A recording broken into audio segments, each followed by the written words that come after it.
Welcome back, Nuggets. I'm sorry if I clickbaited you just a little bit. Not really. But we need to talk about what happened with my 3D bullet hell platformer called Wrenched in the past few weeks since I released the alpha version. Because I had a lot of time to talk, think about my game and actually play my game and have you guys play my game and receive feedback about my game, which got my gears turning.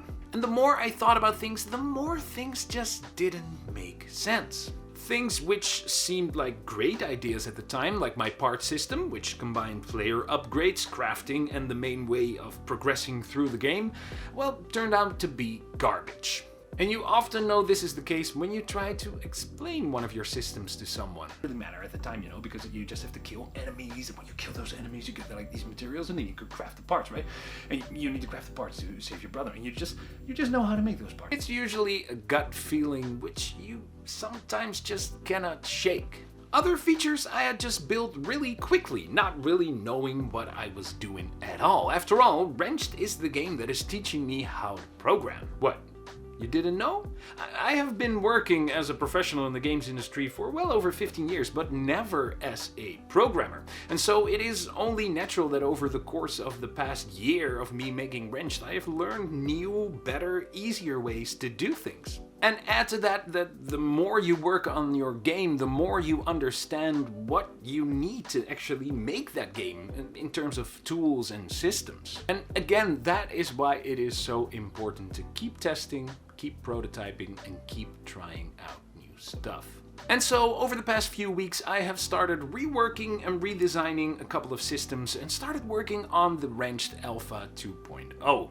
And by the way, I have been doing that work right here on YouTube on live stream. So if you would like to catch those live streams and give your input and help me out and come hang and come chat, make sure you subscribe to the channel so you get notified when I go live. And now, without further ado, let's talk about the changes that I made in the past few weeks. You might have noticed it already, but let's start with a little, well, maybe big visual update to the heads-up display. Live on stream, we made a whole new UI system featuring a, dare I say, much cooler looking design and much better integration.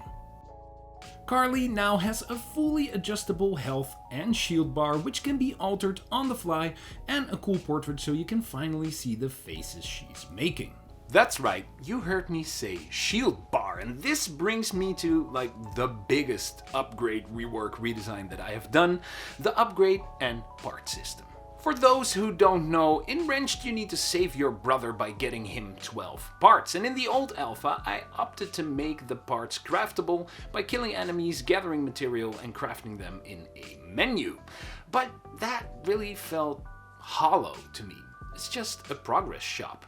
And so I pasted on player upgrades, so whenever you craft a part you would get an upgrade yourself, but that also didn't really make sense. Why would you get an upgrade if you craft a part which is in your backpack or something, and then why at the end would you give all your parts and upgrades away?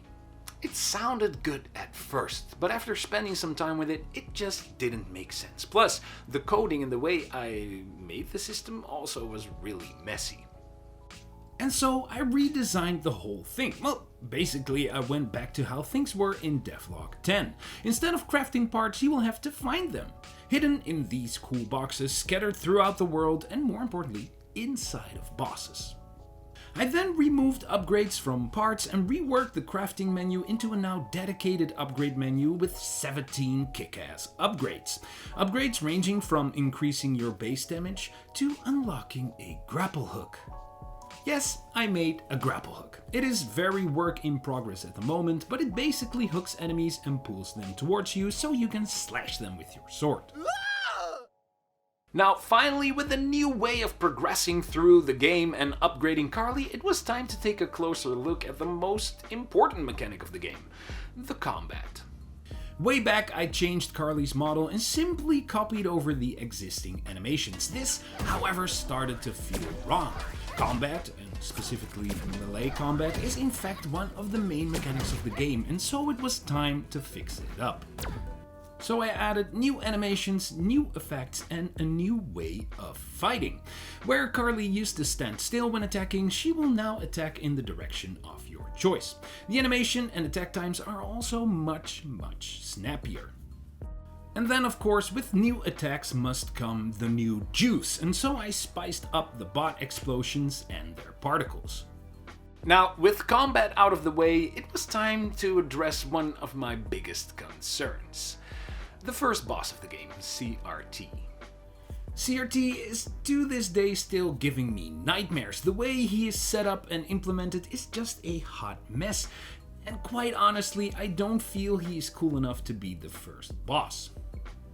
But at least I have a boss. Let's not fully redesign new bosses until the game is finished, okay? Nevertheless, I thought he could use a little extra spice, and so I added 2 new phases to his attacks. One where he swipes across the field and one where he spam hits his circular laser attacks, making him a little cooler still. And since so much had changed, and a common feedback point was that I had too much dialogue, I rewrote, shortened, and changed all the dialogue, the way quests are handled, and how my dialogue manager works. Wait, don't worry, that sounds all much scarier than it actually is. In reality, I just removed a million things from my ink files and made them go automatically, making it much easier to write future dialogue and hopefully also making it much easier to translate. And this means that my ink files went from looking like this to looking like this. Much better if I say so myself. And again, this is one of those things that just makes it easier for yourself to make your own game. And why would you not want to do that? Also, small points, crits have been broken for months. And while I was making changes anyway, I fixed them as well. And there you have it, Nuggets. Overall, pretty big changes, but hopefully all for the better, making Wrenched a better game. But do let me know in the comments, do you think I wasted my time, or is this a step in the right direction? Now, if you made it this far into the video and you are not a subscriber, might as well hit that subscribe button and give this video a like. And again, if you want to catch me on live stream working on the game, giving your input, hanging out, asking questions, all that stuff, make sure that you check out the dev streams on the channel. In the meantime, I will be wrapping up some of these features and making everything complete so that I have a new alpha build for you guys to test. Until then, thank you so much for watching, and I hope to see you in the next one.